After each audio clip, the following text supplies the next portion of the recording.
감사합니다. 할렐루야. 오늘 말씀에 붙잡힌 전도자라는 제목으로 말씀을 함께 나누겠습니다. 제가 일부 예배, 주일날 일부 대예배를 마치고 나면 지역이 좀 멀어가지고 일부 예배 마친 다음에 저하고 이렇게 만나는 세 가족이 있습니다. 그분들이 이제 지난 주일에도 오셨길래 여기 세 가족 접견실에서 만나가지고 이렇게 말씀을 전했어요. 새생명 새생활 11과 예배하는 생활이라는 제목으로 이제 프린트 가지고 이제 전했습니다. 예배자의 자세에 대한 걸 좀 말씀을 이렇게 드렸거든요. 만약에 문재인 대통령에게 초청을 받으면 어떻게 되겠냐? 당장 이발소로 안 가겠습니까? 그래가지고 면도 하고 머리 탁 이렇게 아주 멋있게 이발도 하고 탁 무스도 바르고 이렇게 해가지고 양복도 가장 좋은 거 입고 이래가지고 청와대로 탁 초청되어 가겠죠. 그런 이야기를 제가 좀 했습니다. 영화 같은 거 보면 그렇지 않습니까? 왜 미국에 막 그 외양간에 막 뒹굴고 막 뛰놀다가 주일날 되면은 교회 종소리 댕댕 울리면은 양복 탁 입고 싹 씻고 이렇게 해서 마차 타고 교회 탁 가는 그런 영화 이제 얘기하면서 사람 앞에 대통령 앞에도 나갈 때 그렇게 우리가 가는데 하물며 하나님 앞에 우리가 예배드리러 나올 때 어떻게 나와야 되겠냐 이제 이런 걸 좀 말씀을 드렸어요. 뭐 우리 중직자분들 권사님이나 장로님들 뭐 제가 복장을 그렇게 말씀드리려고 하는 게 아니고 다 잘 하고 오시지만 우리 소위 조금 이래 젊은 우리 랩런트들이나 친구들 그런 사람들이 보면 여름에 더우니까 얼마나 더웠습니까? 반바지에 그냥 스리퍼 직직 끌고 이렇게 교회 온더라 이제 그런 이야기를 좀 그들이 안 들으니까 이 세 가족분에게 막 그냥 좀 많이 심하게 켰거든요. 그래가지고 이제 하나님 앞에 우리가 예배자로서의 이거는 뭐 어떤 뭐 이렇게 해라 저렇게 해라 이런 차원이 아니라 하나님 앞에 나가는데 적어도 우리가 가장 좋은 것으로 이렇게 하고 하나님 앞에 예배자로서의 자세를 마음 자세 이런 것들을 말씀을 좀 드렸습니다. 그리고 또 하고 나서 아이고 이제 한 주간 또 잘 지내시라고 악수하고 인사를 또 하는데 이분이 떡 일어나는데 보니까 반바지하고 스리퍼 떡 입고 계시는 거죠. 테이블에 가래가 못 봤거든요. 제가 전혀 저는 생각지도 못하고 그렇게 와이셔츠만 입고 계시길래 얼마나 황당 민망 뭐라카노 와이카노 막 순간적으로 정말 너무 당황스럽더라고요. 이분이 이 젊은 목사가 말이야 내가 복장 이래 왔다고 나를 또 이렇게 막 하는 거 아니냐 이래가 사람 말로 들어버리면은 시험 들어버리는 거죠. 하나님께 차압을 하면서 이렇게 될 수 있는데 만약에 이분이 젊은 목사가 이렇게 얘기를 하지만은 하나님의 내게 이렇게 말씀을 하시는 게 아니냐. 만약에 이렇게 하나님 말씀을 받게 된다면은 어떻게 되겠습니까? 하나님의 말씀이 역사가 일어나는 거죠. 안 그렇습니까? 제 말이 아니라 저는 프린트에 나와 있으니까 예배자의 자세에 대한 것을 말씀을 드렸는데 그분이 그렇게 입고 왔을 줄 제가 꿈에도 생각했겠습니까? 하나님 말씀이 그렇습니다. 우리가 성경에 기록된 말씀 그 자체를 보고 로고스라 그래요. 그리고 제가 이렇게 말씀을 선포하지 않습니까? 교회는 말씀을 선포하는 거거든요. 선포하는 겁니다. 선포하는 하나님의 말씀, 선포되어지는 말씀을 보고 캐리그마다 그럽니다. 그런데 선포되어진 이 말씀이 나에게 탁 부딪히는 말씀으로 붙잡힌다면은 그게 바로 레마의 말씀이 되는 겁니다. 오늘 우리 사랑하는 모든 성도 여러분들께서 레마의 말씀으로 탁 받으시기 바랍니다. 혹시 말씀 없는 인생을 살아보셨습니까? 말씀이 없다. 말씀이 없다는 것은 곧 하나님이 없다는 거거든요. 요한복음 1장 1절에 보면은 태초에 말씀이 계시니라. 이 말씀이 하나님과 함께 계셨으니 이 말씀은 곧 하나님이라 그랬어요. 말씀이 없다는 것은 하나님이 없는 겁니다.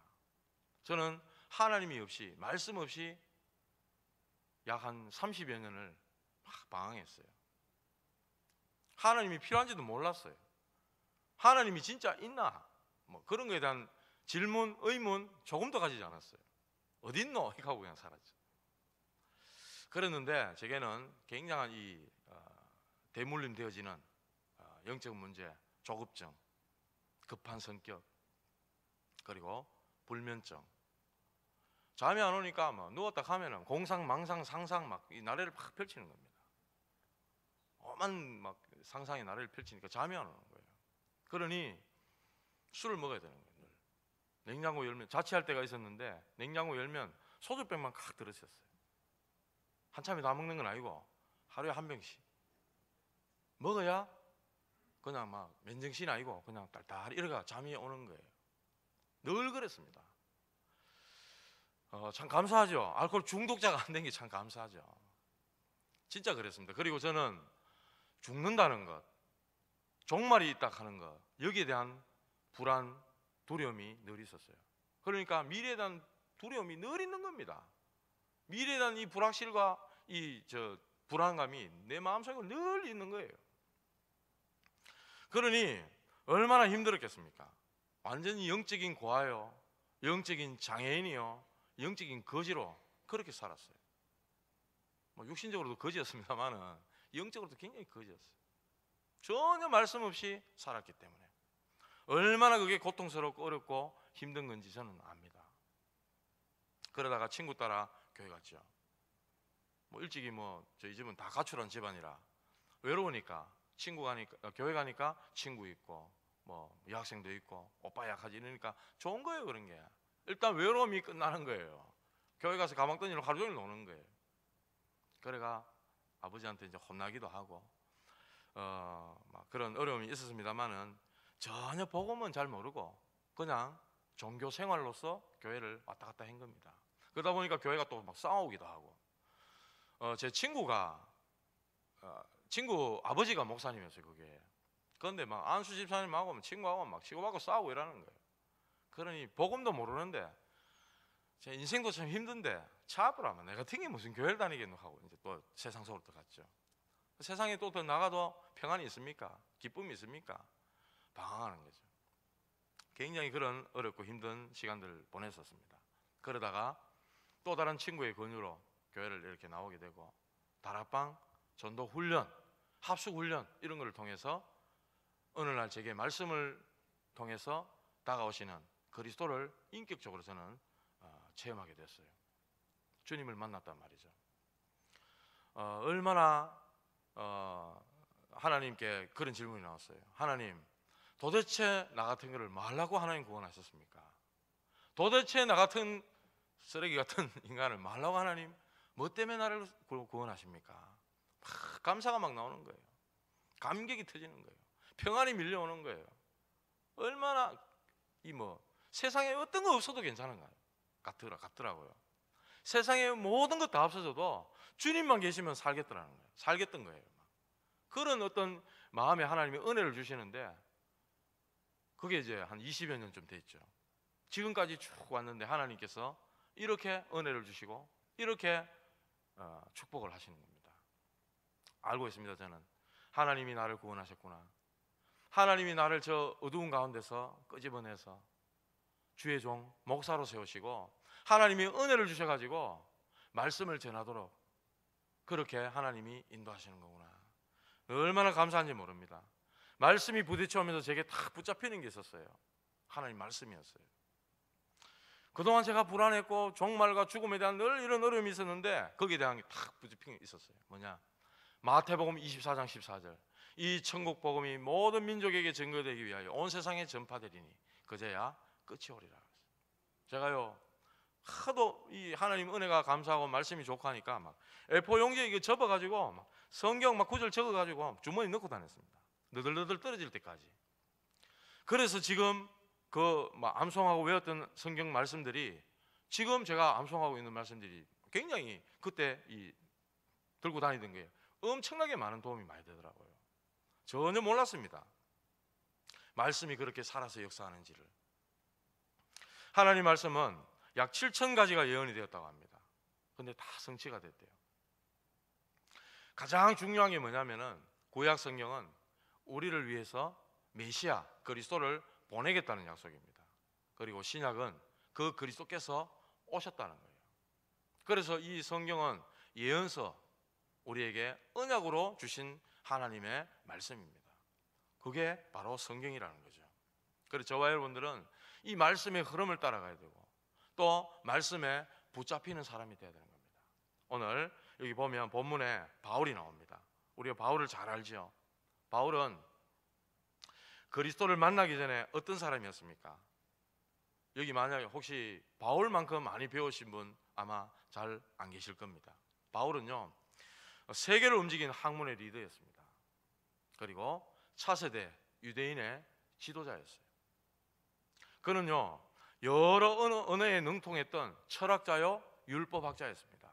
그리고 바리새인이라는 아주 이 명예로운 칭호를 받았고, 또 가말리엘이라는 아주 뛰어난 스승, 그 선생님이 제1 제자로 뽑았던 사람이 바로 바울이었어요. 그리고 그는 로마 시민권자였습니다.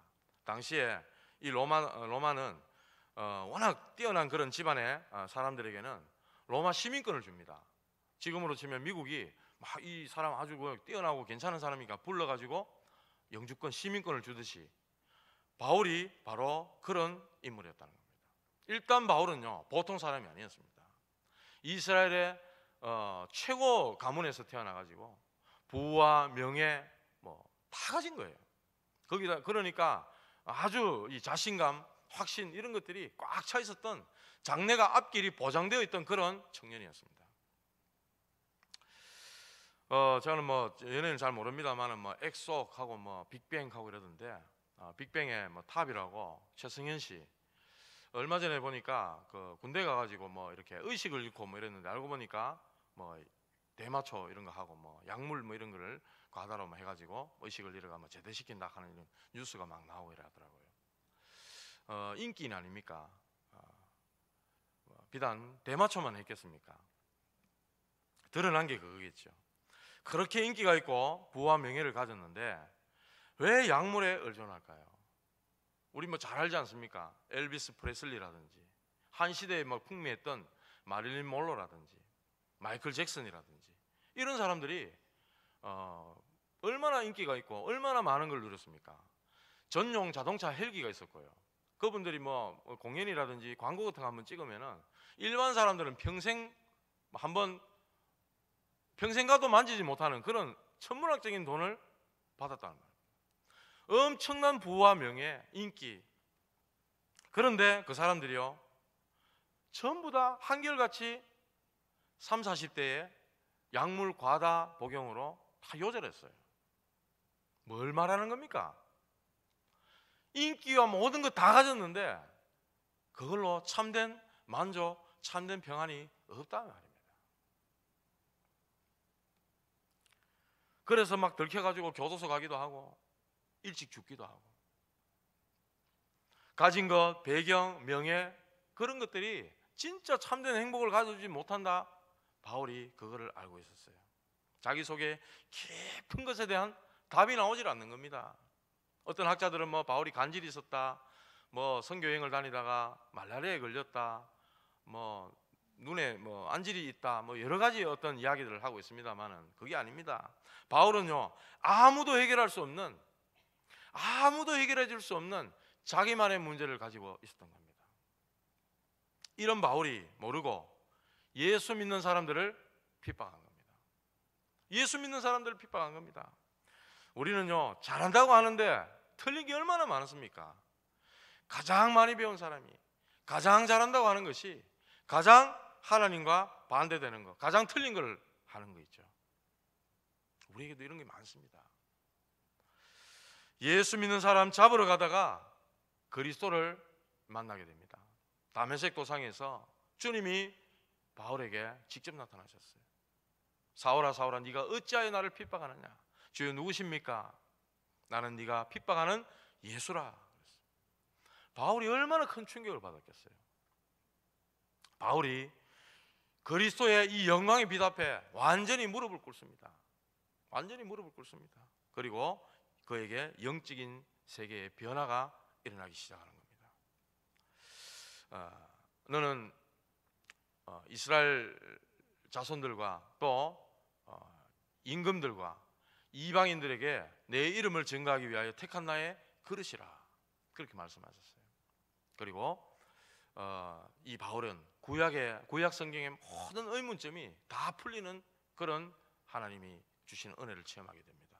바울이 세 가지를 체험하는데 뭐냐면은 왜 이스라엘은 계속해서 저주와 재앙이 끊임없이 일어나는가, 그걸 알게 된 겁니다. 왜 나는 어마어마한 배경과 많은 걸 가졌음에도 불구하고 이런 아무도 해결할 수 없는 이런 문제 속에 나는 고통 속에 있는 것일까? 바울이 이거를 깨닫게 된 겁니다. 이 문제를 해결하시는 참된 제사장 그리스도를 체험하게 된 겁니다. 그리고 인간을 끊임없이 멸망으로 끌고 들어가는 저 사단의 권세를 깨뜨리신 참 왕 되신 그리스도, 그분을 만나게 된 거죠. 그리고 우리 인간은 지옥 배경에 살고 있습니다. 지옥 배경이 되다 보니까 잘 살려고 해도 잘 살 수가 없는 거예요. 행복이 지지가 않는 겁니다. 이 지옥 배경을 끝내신 분이 바로 참 선지자 되신 그리스도라는 사실을 이 바울이 체험하게 되는 겁니다. 그러니까 눈이 열리는 겁니다. 영안이 열리는 겁니다. 전에 못 보던 게 보이는 거예요. 유대인들이 너무 불쌍하게 보이는 겁니다. 이때부터 바울은 말씀에 다 붙잡히게 되는 겁니다. 사랑하는 성도 여러분, 저와 여러분들이 정말 그리스도 만나기 전에 어땠습니까? 그리스도 만나기 전에 내가 잘 나갔습니까? 내가 막 옛날에 하고 막 과거에 막 그 자랑처럼 막 이래 하시는 분이 있어요. 아직 그렇게 복음의 가치를 잘 못 누리시는 겁니다. 내가 과거에 화려했던 그 경력, 과거에 화려하게 내게 있었던 배경, 이게 복음보다 뭐한 겁니까? 아니, 복음이 이것보다 뭐한 겁니까? 맨날 그거 자랑하고 아직 하나님의 은혜, 하나님의 복음, 이 가치를 잘 모르는 겁니다. 우리에게 이런 게 얼마나 많습니까? 그리스도 만나기 전에 이 모습, 각인, 뿌리, 체질된 이 모습들, 전부 세상과 육신과 나 중심된 그 모습을 가지고 있지 않습니까? 그거 가지고 교회 안에 들어와서 신앙생활도 여지없이 똑같이 그거 가지고 하고 있는 거예요.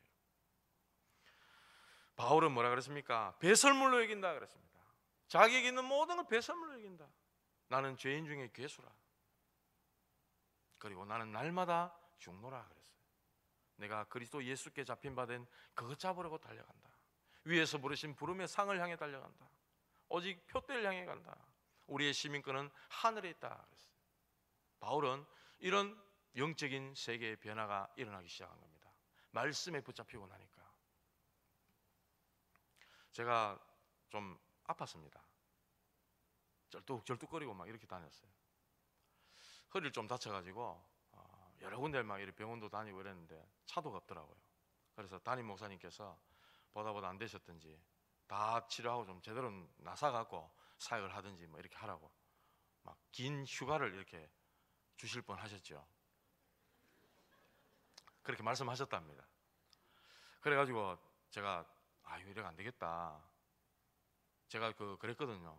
학교 다닐 때, 신학교 다닐 때 이 뭐 신학생들이 막 교회 사역하고 뛰고 이러다 보면 이제 좀 그렇잖아요. 학교 올라오면은 막 완전 자유해방이래가 막 뜁니다. 운동장에 내가 축구하고 막 뛰는데 너무 열심히 뛰어가지고 다리 막 뿌라가 막 기부스하고 엎이 나가고 이런 거 제가 많이 봤거든요. 그래, 저 친구 저거 주일날 교회 가가지고 기부스 감고 이래가 교인들 앞에 인사하고 왜 서 있겠나 싶은 거예요. 내 몸이 아닌데 이런 생각을 저는 늘 갖고 있었단 말입니다. 목사가 되고 난 다음부터 그런 생각이 이제 하게 되더라고요. 지 몸이 알 건데 저 왜 하려고 저카노 그런 생각 많이 들었거든요. 근데 저도 축구하다가 막 달려와가 막 이걸로 때려 부는데 갈비뼈가 한번 부러진 적이 있습니다. 죽겠더라고요. 이건 표시가 안 나니까 그냥 뭐 뒤에서가 그냥 이렇게 있었죠. 어느 날 저절로 붙어붙습니다.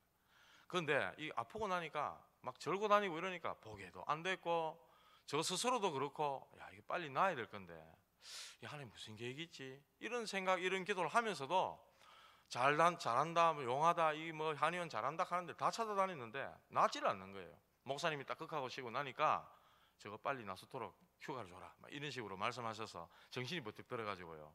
제가 어떤 병원에 가가지고 정밀하게 찍으니까 허리 디스크라 하더라고요. 디스크가 허리는 안 아픈데 이제 다리로 내려와가지고 다리가 아파 죽겠는 거예요. 막 쩔뚝쩔뚝하고 다녔어요. 그래가지고 감사하게도 뭐 주사, 약물 이래가지고 지금 거의 다 회복이 되어져서 참 감사한데요. 제가 이런 문제 아파 보니까 이런 병 이런 것들 딱 겪고 나니까 제 모습이 이렇게 보이는 거 있죠. 제 모습이 드러나는 거예요. 막 잘한다, 뭐 어떻게 잘 듣는다, 여기 잘하더라, 여기 뭐 어떻더라. 제가 또 귀가 얇거든요. 그래 막 다 쫓아다니는 거예요. 저희 아내는 한 군데만 정의가 한 군데만 가라 이렇게 하는데 저는 막 여기 갔다 저 갔다. 그러니 막 시간은 시간대로 가고 고통은 길고 한 석 달, 넉 달을 진짜 힘들게 보냈습니다. 얼마나 더웠습니까? 저 덜덜하면서 이렇게 다니는데 이거 참 난감하더라고요. 근데 제가 뭘 느꼈냐면 내 모습이 여지없이 다 드러나는 거예요. 그런 문제를 통해 가지고. 그러면서 내가 하나님 앞에서 했던 내 마음 자세라든지 육신 자세가 다 삐뚤어졌다는데 뭐. 그래가지고 이런 문제가 왔다는데 육신 자세, 마음 자세, 영적 자세 이런 것들이 너무 해이하고 내가 많이 흐트러져 있었지 않나 이런 것도 보이고 내 자신의 너무나 이렇게 옛날 걸로 그리스도 만나기 전의 모습으로 각인 뿌리 체질되어 있던 것들이 그대로 보이는 거예요. 여러분, 내게 이런 문제가 오고 어려움이 온다. 진짜 하나님의 응답이고 축복인 줄로 믿으시기 바랍니다. 그 순간은 고통스럽고 힘들어요. 빨리 지나가면 좋겠고 빨리 해결되면 좋겠어요. 그런데 하나님이 그 문제를 통해서 정말로 내게 깨닫게 하시고 알게 하시고 또 한 걸음 믿음으로 말씀 속으로 들어가게 하시는 분명한 은혜가 있더라는 거죠. 여러분들 그런 말씀을 꼭 기억하시기 바랍니다. 이 바울이 그리스도 만나기 전에 예수 믿는 사람을 잡아 죽이러 다니고 정인으로 섰던 사람인데 그리스도 복음을 이 영광의 강치 앞에 완전히 무릎 꿇고 나니까 세상의 종교, 신념, 이념, 철학, 인간의 것 모든 것 다 합친 것보다 복음은 뛰어난 거구나. 이 답이 탁 나는 거예요. 그러니 고백을 하는 겁니다. 나는 모든 것이 배설물로 여긴다. 그리스도 안에 최고 지혜가 있다고 고백하고요. 나는 죄인 중에 괴수요. 나는 날마다 죽는다.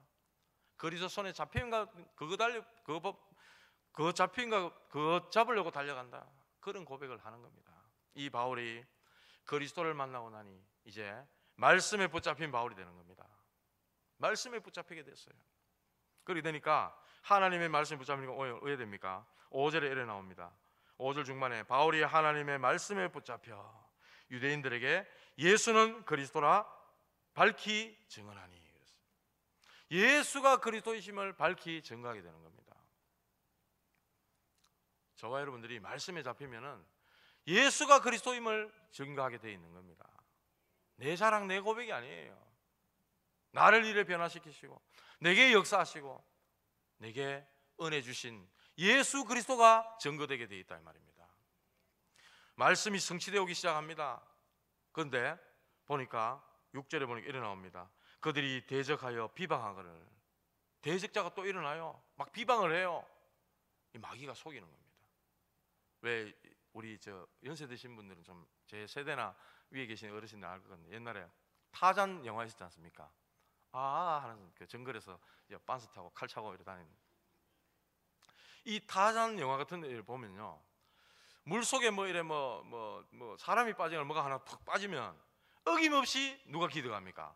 이만한 악어가 엉금엉금 기득합니다. 틀림없이 그렇습니다. 타잔이 들어가 막 악어하고 막 뒹굴면서 막 사람 구해내기도 하고 악어를 물리치고 늘 그런 어릴 때 그거 보고 컸어요. 하면서 다녔는데 마귀가 꼭 이와 같다 이 말입니다. 예수가 그리스도라 밝히 증거만 되면은 어김없이 악어처럼 등장하는 겁니다. 현장에. 속으면 안 돼요. 속으면 안 돼요. 마귀는 이래가지고 속이는데 이것 때문에 지레 겁먹어보고 지레 포기하고 낙심하고 절대 속지만 않으면 이기는 겁니다. 하나님께서 어떻게 하십니까? 그 뒤에 보시면요, 디도 유스도라는 사람, 하나님을 경외하는 디도 유스도라는 사람, 그리고 회당장 그리스보 그와 온 집안 식구들, 그리고 고린도의 수많은 사람들이 믿고 세례를 받더라 그랬습니다. 하나님께서 구원받을 사람을 다 예비해 놓은 겁니다. 다 예비해 놓은 겁니다. 그리고 뭐라고 말씀하십니까? 오늘 안 읽었습니다만은 9절에 밤에 주께서 환상 가운데 바울에게 말씀하시기를 두려워하지 말고 잠잠치 말고 말해라. 대적하고 비방하고 이렇게 하지만은 두려워 말고 잠잠치 말고 말해라. 내가 너와 함께 하겠다. 그리고 너를 대적하여 해롭게 할 자를 내가 없이 하겠다. 이 성중에 내 백성이 많음이라. 하나님께서 말씀하셨어요. 여러분, 하나님이 정말 살아계셔서 나와 함께 하신다, 이게 믿어진다면 어떤 문제, 어떤 사건, 어떤 환경 앞에서 괜찮잖아요. 담대할 수 있잖아요. 진짜로 말씀에 붙잡혔다면 어떤 것도 문제 안 되는 겁니다. 말씀에 붙잡히는 여러분들 되시기 바랍니다. 이 바울이 말씀에 붙잡히니까 천명, 소명, 사명이 나오는 거예요. 하나님의 절대적인 계획을 갖고 계신다. 그걸 붙잡는 게 천명입니다. 다메섹에서 하나님의 음성 듣고 천명 받았습니다. 너는 이스라엘 자손들과 임금들과 저 이방인들에게 내 이름을 전하기 위하여 택한 나의 그릇이라. 천명으로 다 붙잡는 거예요. 그러고 나서 사도행전 13장에 첫 번째 선교사로 나가게 되는 겁니다.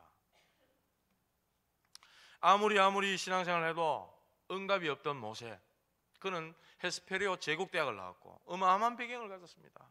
그런데 하나님께서 호렙산에서 모세에게 천명을 주시는 겁니다. 내 백성 이스라엘 데리고 희생제사 드려라. 내 백성 데리고 나가라. 내가 너와 함께 하겠다. 이런 천명을 모세에게 주시는 것입니다. 다윗도 어릴 때부터 언약궤와 성전에 대한 천명을 가졌어요. 그러니 말씀이 계속으로 해서 응답으로 오는 겁니다. 시편을 다윗이 기록했어요. 73편을.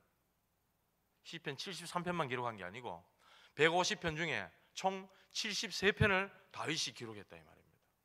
여호와는 나의 목자시니 내게 부족함이 없으리로다. 여호와는 나의 힘이요 나의 구원의 산성이요 뿌리요 바위요 피할 요새라. 다윗이 어릴 때부터 이 천명을 탁 붙잡았다는 겁니다. 내 마음에 꼭 합한 사람이라 하나님 그래 말씀하시는 겁니다. 그리고 소명입니다. 소명은, 천명은 위에서 내리는 것이라면 소명은 오늘과 현장입니다. 소명은 오늘과 현장입니다. 하나님의 말씀을 붙잡고 그 말씀 속에서 오늘을 살아가는 나는 누구냐는 거죠. 내가 뭘로 살아갑니까? 한 집안에 가장으로, 남편으로, 또 아내로, 할아버지로, 할머니로 사시지만은 하나님의 말씀에 붙잡힌 오늘을 살아가는 나는 누구냐 이 말이죠. 나는 전도자로 삶을 살아가는 겁니다. 하나님이 부르셔서 영적 서밋을 약속하신 바로 그런 소명 가진 자, 그 오늘과 현장을 누릴 바로 그 사람으로 내가 하루를 살아가는 것이죠. 그래서 하나님이 원하시는 그 자리, 그 시간, 그 사건 속에 있는 것입니다. 예를 들어 보겠습니다. 요셉, 노예로 간 그곳이 최고의 현장이었습니다. 모세가 저 미디안 광야에 처가살이하면서 있는 그 시간이 하나님이 보실 때는 모세에게 최고의 시간이었어요. 다윗은 목동의 시간, 그것이 바로 가장 큰 소명을 이루는 시간이었습니다. 그렇지 않습니까? 그 양치기 하면서 하나님의 은혜를 얼마나 많이 입었습니까? 얼마나 그 믿음과 확신이 새로워지는 시간들이었습니까? 그리고 엘리야는 나는 더 이상 할 수 없습니다. 내 열조보다 나는 낫지 못하니 나를 데려가 달라고 하나님 앞에 그렇게 기도하는데 하나님은 아직 시작도 안 했다 이 말이죠. 그 시간이 바로 그 오늘과 그 현장이 바로 최고의 소명의 시간이었다는 겁니다. 그리고 사명입니다. 저와 여러분들은 하나님께로부터 분명한 사명을 받았습니다. 무슨 사명입니까? 인생의 12가지 문제, 세상 중심, 육신 중심, 나 중심으로 살았던 창세기 3장, 6장, 11장, 그리고 그 중심으로 살아가면서 형성되어진 모든 문화, 사도행전 13장, 16장, 19장의 무속, 점술, 우상의 문화, 아무리 성공하고 아무리 많이 가지고 아무리 좋은 배경이 있어도 어찌할 수 없는 불신자의 운명, 그 모두를 합쳐서 12가지 인생 문제라고 합니다. 우리는 이거를 바꿔줘야 됩니다. 여기서 빠져나오도록 도와줘야 됩니다. 그것이 바로 저와 여러분들이 해야 될 사명입니다. 저와 여러분들이 삶에서 이게 안 된다면 한번 점검해 보시기 바랍니다. 내가 말씀에 붙잡혀 있냐? 그리고 내게 하나님 주신 천명, 소명, 사명이 있냐? 내가 그런 삶이 되게 해달라고 하나님 앞에 기도하셔야 될 것입니다. 혹시 마음이 힘들고 어렵고 불안하고 염려가 찾아오고 너무 기분이 나쁘고 맨날 죽을 것 같은 일만 자꾸 생기고 그런 분 계십니까? 내가 하루하루 왜 살아야 되지? 내가 왜 공부해야 되지? 내가 왜 대학 가야 되지? 내가 왜 직장 가야 되나?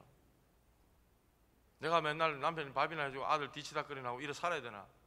내가 무슨 돈 버는 기계냐? 왜 내가 이래 살아야 되노? 혹시 이렇게 한 번쯤 생각해 보시면 계십니까? 왜 그런 줄 아십니까? 말씀이 없어서 그래요. 말씀이 없으니까 맨날 살아가는 게 다람쥐 쳇바퀴 같은 피곤하고 지친 인생이 될 수밖에 없는 거예요. 전혀 예배를 통해 하나님 주신 말씀의 은혜를 공급받고 힘을 얻고 그런 시간들을 누리지를 못하는 거예요. 너무 관심과 생각은 딴 데 많이 가 있는 거예요. 하나님과 뭔가 좀 소통되고 방향이 맞아야 되는데 다른 곳에 있는 거예요. 그러니 인생이 고단하고 지칠 수밖에 없는 겁니다. 맨날 하는 것이 자신의 신세 타령할 수밖에 없는 겁니다. 주일날 선포되어지는 언약의 말씀, 그것이 내게 각인되고 내게 말씀을 붙잡히지 않으면은 맨날 신세 한탄하면서 시간 보낼 수밖에 없는 겁니다. 저와 여러분들은 전도자입니다. 우리 현장에는 내가 누군지 정체성도 모르고 내가 왜 살아야 되는지 삶의 이유도 모르고 영적 문제로 고난당하는 사람들 많습니다. 너무 많습니다. 우린 그들을 살리고 도와줘야 됩니다. 왜 그렇습니까? 살리는 영을 받았잖아요. 생명의 성령을 받았지 않습니까? 우리는 살려야 됩니다. 하나님 떠나서 우리 앞에 저주와 재앙을 해결할 길이 없는 것입니다. 오직 하나님의 복음의 말씀으로만 해결되는 겁니다. 예수를 그리스도로 믿을 때 하나님의 자녀가 되고 인생의 문제가 끝이 나는 겁니다. 주님이 다 이뤘다 말씀하셨어요. 내가 곧 길이요 진리요 생명이니 나로 말미암지 않고는 아버지께로 올 자가 없느니라 그랬어요. 그리스도를 믿고 영접하는 순간 흑암의 권세에서 하나님의 나라로 옮긴다 그랬습니다.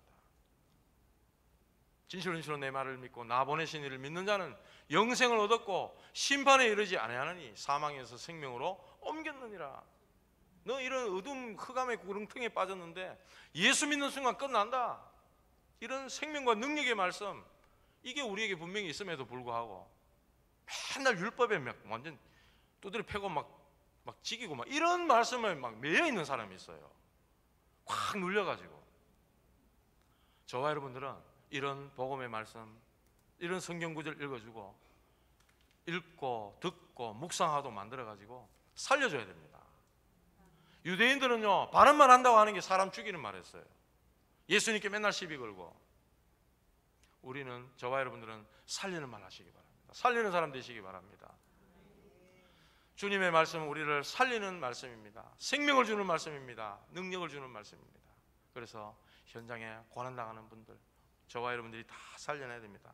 정신도 살려야 되고 마음도 살려야 되고 그들의 육체도 살려야 되고 그들의 영혼도 살려야 됩니다.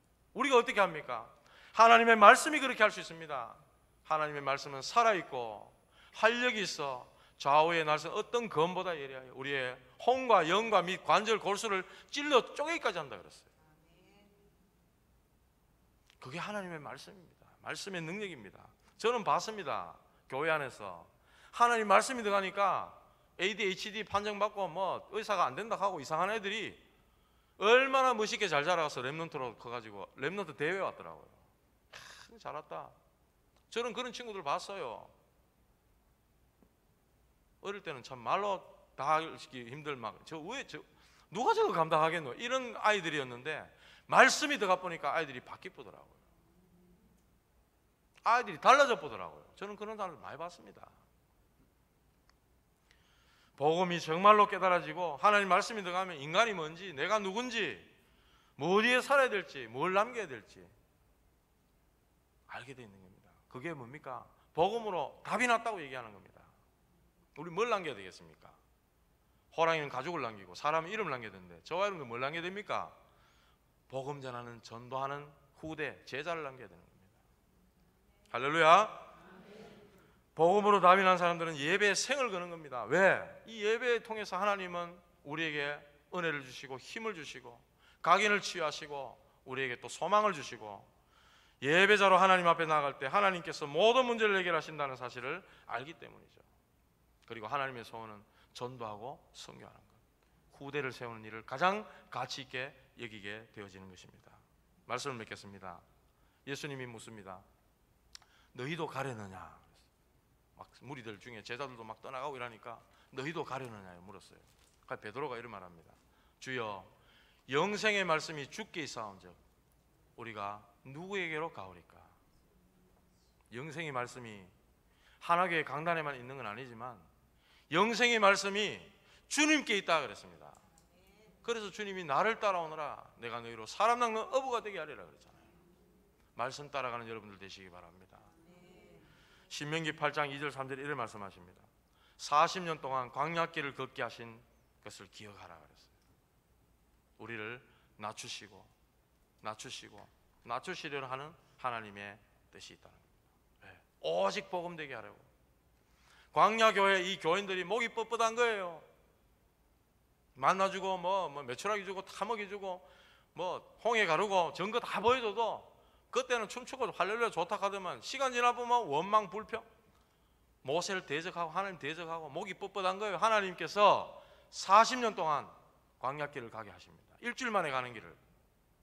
왜 그러냐? 너희들을 낮춰서 오직 복음되게 하려고 그래 말씀하십니다. 그리고 만나를 주신 것은 사람이 떡으로만 사는 것이 아니라 오직 여호와 하나님의 입으로 나오는 모든 말씀으로 사는 줄 알게 하려 함이라. 말씀으로 각인돼서 살게 하려고 하나님께서 40년 동안 광야길을 다니게 하셨다는 겁니다. 떡으로만 사는 줄 알아요.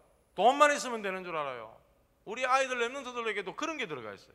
저희 집 애들도 요놈들이 돈을 알아가지고 하마 어른들이 뭐 한다고 귀엽다고 돈 주면 한 손으로 달랑 받아. 그냥 이 돈 갖고 뭐 해야 되는지 이게 알거든요. 뭐 사모면 좋은지 자기들이 유익하고 좋으니까. 그게 벌써 어린 애들에게 들어가 버렸습니다. 그것보다 수억만 배나 가치 있는 이 복음, 하나님의 말씀, 이게 각인되도록 바꿔줘야 됩니다. 하나님께서 40년 동안 걷게 하신 이유는 말씀에 각인되어 말씀에 붙잡혀 살게 하려고. 그래서 뭐 하려고? 마침내 복을 주려 함이라. 그래 말씀하죠. 우리를 괴롭히고 힘들게 하려는 하나님의 계획이 있는 게 아니에요. 우리에게 마침내 복 주기 위한 하나님의 계획이 있다고 말씀을 하시는 것입니다. 그래서 저와 여러분들이 말씀 읽고 기도하고 결단하기만 하면은 하나님께서는 역사하시겠다는 겁니다. 시편 1편에 그래 말합니다. 복 있는 사람은 오직 여호와의 율법을 주야로 묵상하는 자다. 요한계시록 1장 3절에는 복음의 말씀을 읽는 자 듣는 자 그 가운데 기록된 것을 지키는 자가 복이 있다 그랬어요. 복 있는 여러분들 되시기 바랍니다. 뭐 장가가고 뭐 집 큰 데 살고 뭐 잘 되고 술술 잘 풀리고 그게 복이 아닙니다. 하나님의 말씀 가운데 말씀을 묵상하는 자, 그것을 읽고 듣고 그 가운데 기록된 지키는 자, 그가 복 있는 자다. 성경은 그렇게 말씀하십니다. 그리스도로 답이 난 사람 말씀에 붙잡히게 됩니다. 말씀 성취가 오게 되어 있습니다. 말씀에 붙잡힌 삶이 되면은 오직 예수는 그리스도라 증거하게 되어 있습니다. 말씀에 붙잡혀서 그리스도를 증거하는데 막을 자가 없는 거예요. 누가 막습니까? 유대인들이 막을 수 있었습니까? 로마 황제가 막을 수 있었습니까? 마게도냐가 못 막습니다. 그 누구도 못 막습니다. 하나님이 하시는 생명의 역사, 하나님이 하시는 성령의 역사, 하나님이 하시는 전도의 역사, 하나님이 일으키시는 제자운동이기 때문에 그렇습니다. 저와 여러분들의 이런 일들이 일어나기 바랍니다. 저와 여러분들의 현장에 이런 말씀의 역사, 성령의 역사, 정말로 제자가 일어나는 역사가 날마다 일어나기를 주님의 이름으로 축원합니다. 기도하겠습니다. 하나님 감사합니다.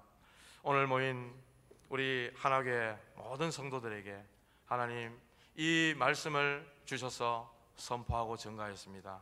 그대로 성취되고 그대로 응답되는 축복으로 인도하여 주시옵소서. 오직 하나님이 하시는구나, 하나님이 역사를 볼 수 있도록 축복해 주옵시고 하나님 영광 받아 주시옵소서. 예수님의 이름으로 기도하옵나이다.